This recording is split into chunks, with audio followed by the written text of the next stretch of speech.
Assalamualaikum warahmatullahi wabarakatuh. Anak-anak kelas 4, kembali lagi bersama Bu Sukma. Hari ini Bu Sukma akan belajar bersama anak-anak di pembelajaran tematik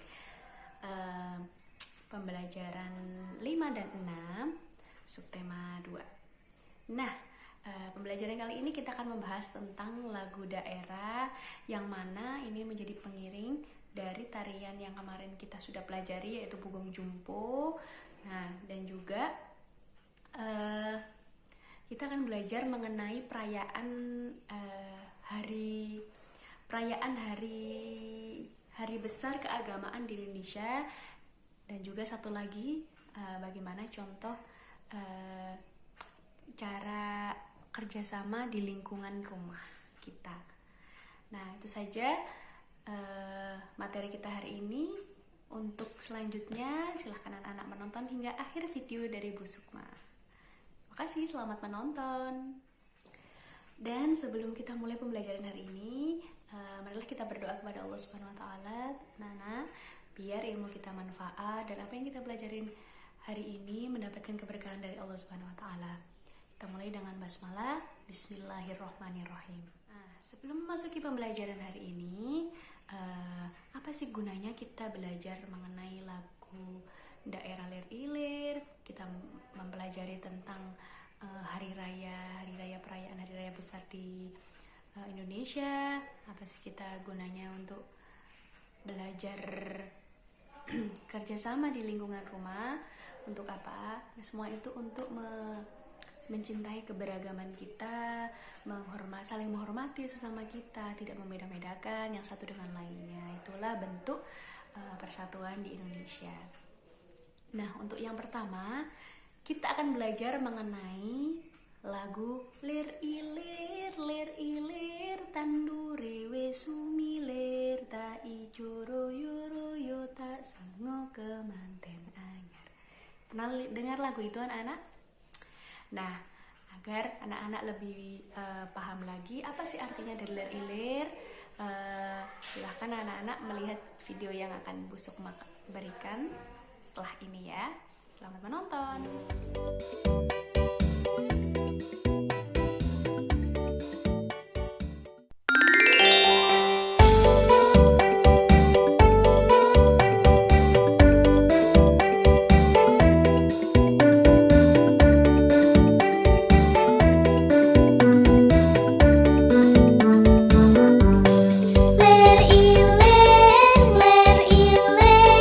Tandure wis sumilir, ta ijo royo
sudah melihat semua video dari lagu Daerah Lir-Ilir. Nah, selanjutnya Bu Suma pengen tanya terlebih dahulu nih, lagu Lir-Ilir, anak-anak masih inget nggak ini lagu daerah mana? Lagu daerah Jawa Tengah, di Jawa Tengah ya. Setelah ini kita akan belajar bersama mengenai hari perayaan, hari-hari besar keagamaan di Indonesia. Nah, tapi sebelum itu, apa gunanya kita belajar hari perayaan? Yaitu salah satunya menghormati perbedaan kita di Indonesia ini. Oke, sebelum kita memasuki hari-hari perayaan keagamaan di Indonesia, Bu Su mengharapkan anak-anak sudah bisa menyanyikan sendiri lagu Lir-Ilir walaupun tanpa ada liriknya nanti ya. Kalau bisa juga anak-anak bisa menghafalkannya juga. Nah, untuk yang pertama, hari-hari perayaan keagamaan yang pertama yaitu ada Hari Raya Idul Fitri. Nah, nanti Ibu Sukma tayangkan fotonya di sebelah sini atau sini ya nanti. Hari perayaan Idul Fitri yaitu hari perayaannya bagi umat beragama Islam yang mana kita lakukan setelah kita menjalankan puasa Ramadan. Nah, perayaan Idul Fitri ini sendiri dilakukan pada tahun Hijriyah yaitu bulan Syawal, 1 Syawal di tahun Hijriyah anak-anak ya. Nah, apa sih adat ataupun budaya ketika kita melakukan perayaan Idul Fitri ini sendiri, yaitu umat Islam yaitu merayakannya dengan mengunjungi sanak saudaranya. Untuk yang kedua yaitu Natal, yang mana ini merupakan hari besar untuk umat Kristen dan juga Katolik anak-anak. Jatuh pada tanggal berapa Bu Sukma? Jatuhnya pada tanggal, kalau Bu Sukma lihat-lihat ya dari berbagai berita ataupun di televisi, yaitu pada tanggal 25 Desember. Nah, perayaan Natal ini sendiri yaitu perayaan di mana mereka memperingati hari kelahiran Yesus, yang mana dimaknai sebagai perayaan yang penuh suka dan juga duka. Untuk yang selanjutnya yaitu nomor 3, yaitu perayaan Nyepi.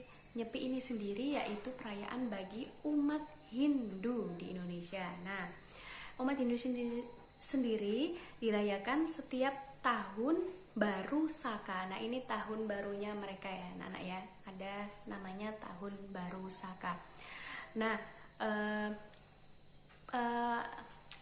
perayaan Nyepi ini sendiri juga perayaan yang mana didasarkan pada penanggalan Saka, dan mereka punya tanggalan sendiri. Apabila kita mempunyai tanggalan Hijriyah atau tanggalan Islam, mereka mempunyai penanggalan yang namanya Saka. Itu penanggalan bagi umatnya Hindu. Nah,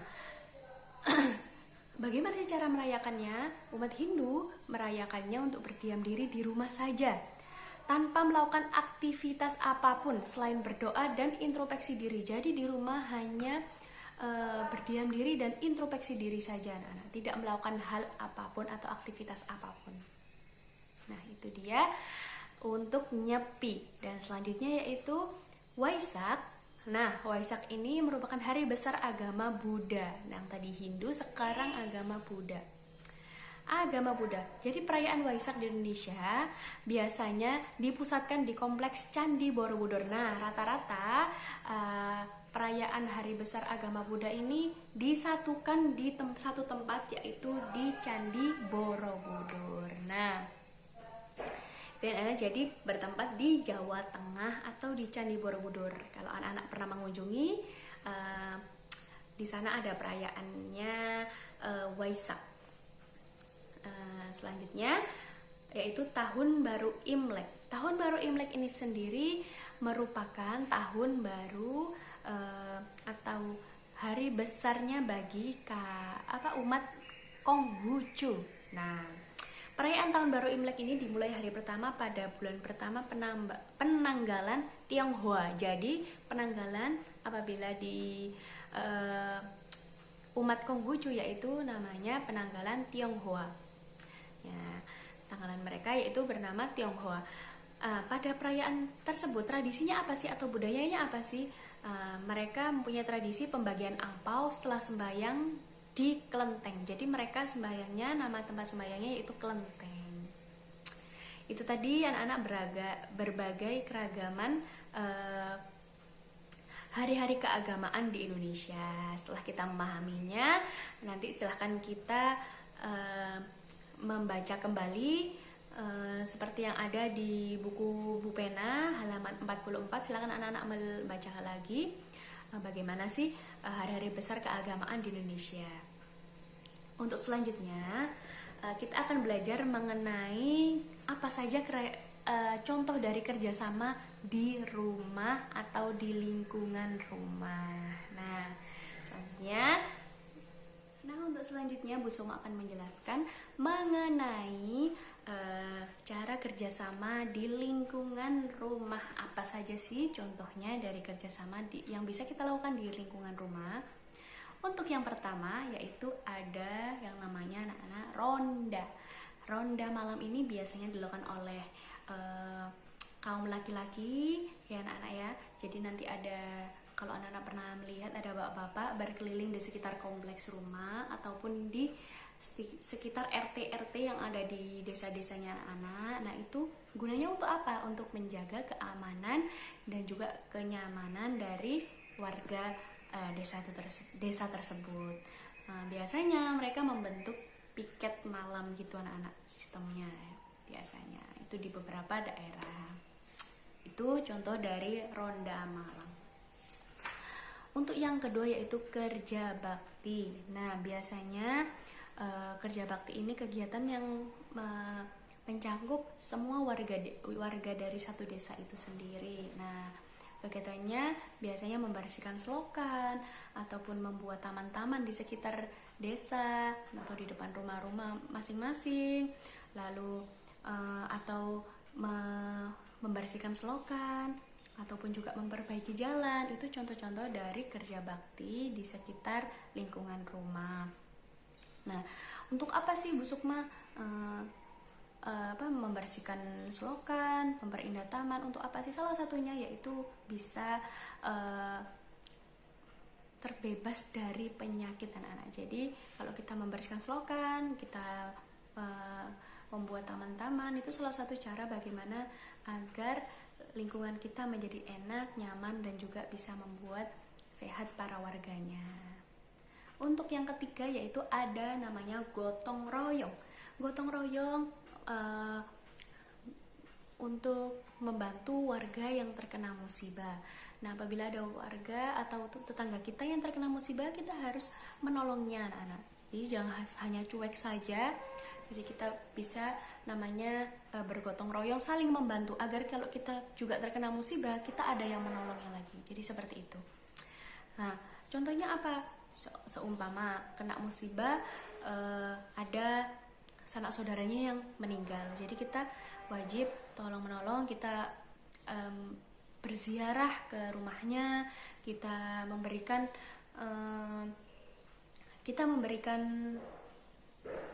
pengucapan bela sungkawa anak-anak, menenangkan hatinya. Itu salah satu juga cara bagaimana cara kita menolong sesama kita. Ataupun seumpamanya terkena bencana alam, kita juga bisa memberikan makanan berupa beras-beras, padi atau makanan pokok, dan juga kita juga bisa memberikan pakaiannya atau tempat, kita bisa menyiapkan tempat pengungsian buat mereka. Nah, itu contoh dari gotong royong gotong royong kepada warga yang mengalami musibah. Nah, untuk selanjutnya yaitu persiapan hari kemerdekaan. Nah, hari kemerdekaan kapan? Nah, jatuhnya anak-anak yaitu pada tanggal berapa? Masih ingat enggak? Hari kemerdekaan. Oke, tepat sekali, yaitu 17 Agustus. Itu yaitu merupakan hari kemerdekaan di Indonesia. Jadi ini hari kemerdekaan yang mana kita tidak akan memandang apa ini agama Islam atau agama Konghucu atau agama Buddha, Hindu, Kristen, Katolik atau itu ya lain sebagainya. Nah, ini adalah salah satu upaya bagaimana cara kita menghormati sesama kita, yaitu dengan cara mempersiapkan yaitu hari kemerdekaan. Kita bisa dengan memeriahkannya dengan cara melaksanakan upacara bersama, ataupun kita bisa melaksanakan dengan cara mengadakan lomba di sekitar rumah atau di sekitar desa atau kampung atau kompleks ya anak-anak. Biasanya lomba-lombanya itu makan kerupuk, balap karung atau lain sebagainya ya anak-anak ya, yang biasanya sangat meriah sekali di tanggal 17 Agustus. Nah, itu saja mungkin materi kita hari ini anak-anak. Semoga anak-anak semakin semangat dalam belajar tematik dan juga pelajaran yang lainnya. Untuk tugasnya, nah pasti ini yang anak-anak tunggu-tunggu kan. Apa sih tugasnya dari Bu Sukma, dari Bu Rahayu hari ini, dari guru-guru mapel lainnya? Nah, untuk tugas dari Bu Sukma cukup mudah. Silakan anak-anak membuka buku Bu Penanya halaman 46. Bukunya ini anak-anak ya, Bu Pena halaman 46. Nah, di situ ada menceritakan kerjasama di lingkungan rumah dan sekolah. Nah, silakan anak-anak menceritakan untuk yang poin 1, apakah kamu pernah bekerja sama di lingkungan rumah atau sekolah? Berikan contohnya. Nah, silakan anak-anak menjelaskan atau menceritakan apa sih bentuk salah satu contoh anak-anak pernah bekerja sama di lingkungan rumah ataupun sekolah. Untuk nomor 2, apakah kamu pernah mempunyai pengalaman bekerja sama dengan teman-teman yang berbeda budaya? Nah, seperti anak-anak pernah bekerja sama dengan teman-teman yang mungkin beragama lain misalnya. Nah, itu misalkan ditulis, silakan dibentuk seperti paragraf gitu anak-anak ya, diceritakan kembali di buku tulis anak-anak masing-masing. Itu saja tugasnya dari Bu Sukma. Terima kasih untuk pembelajaran hari ini. Semoga anak-anak tidak bosan-bosannya mendengarkan pembelajaran dari Bu Sukma dan guru-guru lainnya. Semoga kita bisa mendapatkan manfaat dari pembelajaran kita hari ini. Terima kasih anak-anak sudah menyaksikan dan juga memperhatikan pembelajaran kita hari ini. Cukup sekian, mari kita tutup dengan bacaan alhamdulillahirabbil alamin wabillahi taufiq wal hidayah wa ridho wal inayah. Wassalamualaikum warahmatullahi wabarakatuh. Salam semangat.